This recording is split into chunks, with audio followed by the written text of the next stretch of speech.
Welcome to RSSDI TV 2020, brought to you by Wokhard. I am Dr. Ruchi Shah, and on behalf of Wokhard RSSDI 2020, I welcome you all. I am glad to have with us today renowned endocrinologist from Delhi, Dr. Rajiv Chawla sir. Sir is a senior consultant diabetologist, director at North Care Center, and immediate past president RSSDI. Sir has a rich clinical experience in managing diabetes patients. Welcome, Dr. Rajiv Chawla sir, to the show. Thank you, Dr. Ruchi Shah.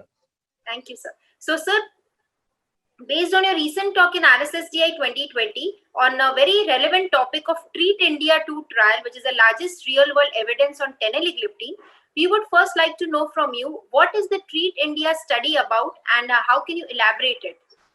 Yeah, this acronym has come from teneligliptin in real world, its efficacy assessment in setting of type 2 diabetes, which has been carried out based on Indian data. And I'm really glad to be part of Treat India 2. We have been 6 major authors. Well, there were almost 18 participating centers in that, with close to 10,623 patients who participated in this study. Me with Dr. Mangesh, Dr. Sujay Ghosh, Dr. Arthur, Dr. Shalini Jaggi, and Dr. Panikar. We are co-authors for this study, which is already published now as Treat India 2 study. And it is one of the largest data on not only in teneligliptin, but also on other DPP4 from India. Yes, thank you, sir. So, sir, we want to know from you, what is the difference between the Treat India 1 and the Treat India 2 trial? Yeah. I think it is important first to mention here that there are basic two differences between Treat India and Treat India 2. Treat India had two different type of populations also, which were included in this study. That was, one was different age group. Like there were 3 age groups: patients who were less than 65, between 65 to 70, and more than 75 also. That was actually that inclusion was done to see whether teneligliptin is safe even in the elderly population, which was very, very important, which was not incorporated in Treat India 1. And second important difference in Treat India 2 was that even those patients who had impaired renal function, or those who had reduced ejection, reduced EGFR less than 90, between 60 to 90, they were also enrolled in this study. This was again to establish, because normally it is said that teneligliptin can be used till end stage renal disease because of its dual route of excretion, hepatic as well as renal. So that group was also included to see whether teneligliptin will be safe in those patients who have reduced EGFR. So that population was also included. And as I told you, there were close to 10,600 patients from 18 centers across the country. These were from North, East, West, and South India, almost 4 centers from each part of the country. And the participating patients were those who were having age more than 18 years. And if they were, as a real world practice, they have been put on teneligliptin for good glycemic control. They were followed for a period of 12 weeks or 3 months, and changes in their HbA1c, fasting sugar, as well as postprandial sugars were monitored at the end of 3 months. And they were also monitored for any other adverse side effects. I already told you that even those patients with reduced GFR, as well as those patients who were elderly, they were also part of this study. So that gives huge amount of confidence into a molecule like teneligliptin, that it could be safely used not only in elderly patient, but also in patient those who have renal insufficiency also. Thank you, sir.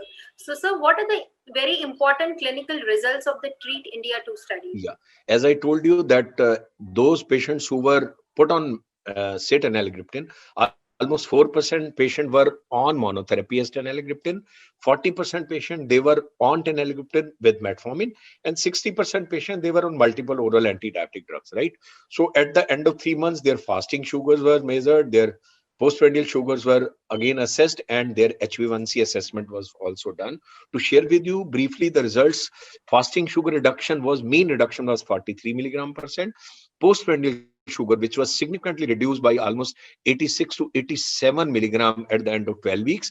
And HbA1c reduction was also very, very robust. It was 0.99 almost in huge cohort of 10,600 patients.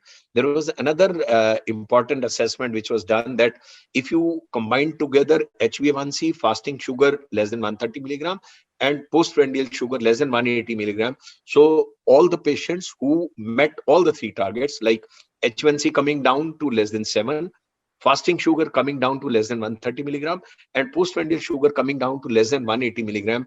And it was seen that almost 35 to 75, 80% met that target. So that boosts your confidence into a molecule DPP4, which is a teneligliptin, and which is a new third generation DPP4 inhibitor.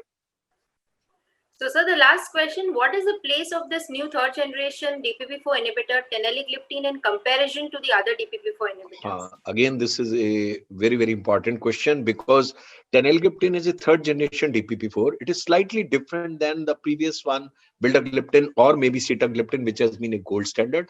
It has a anchor lock domain inhibition of DPP4, getting attached to not only S1 but also to the S2 segment.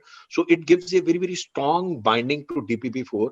So not only that DPP4 inhibition is very, very specific, it is also to great extent very, very significant reduction. Almost more than 90% DPP4 inhibition can be seen even after 24 hours after a single dose of teneligliptin. That is what is required with a drug like DPP4, that it should be long acting, which can work for more than 24 hours. You should have huge amount of specificity for DPP4 enzyme. And third is that inhibition to DPP4 should be at least more than 90%. So all these benefits have been seen with teneligliptin even in phase 3 trial and in other studies on teneligliptin before it was launched. And as I told you, it has a dual route of excretion, both through biliary tract as well as through the renal tract. So advantage is that it could be safely used till moderate hepatic insufficiency, and it has been used till almost end-stage renal disease in patient with type 2 diabetes. And in fact, there has been data establishing that it could be used till almost end-stage renal disease even in patients those who are on dialysis. So that is what is the advantage, that it is very competitively priced.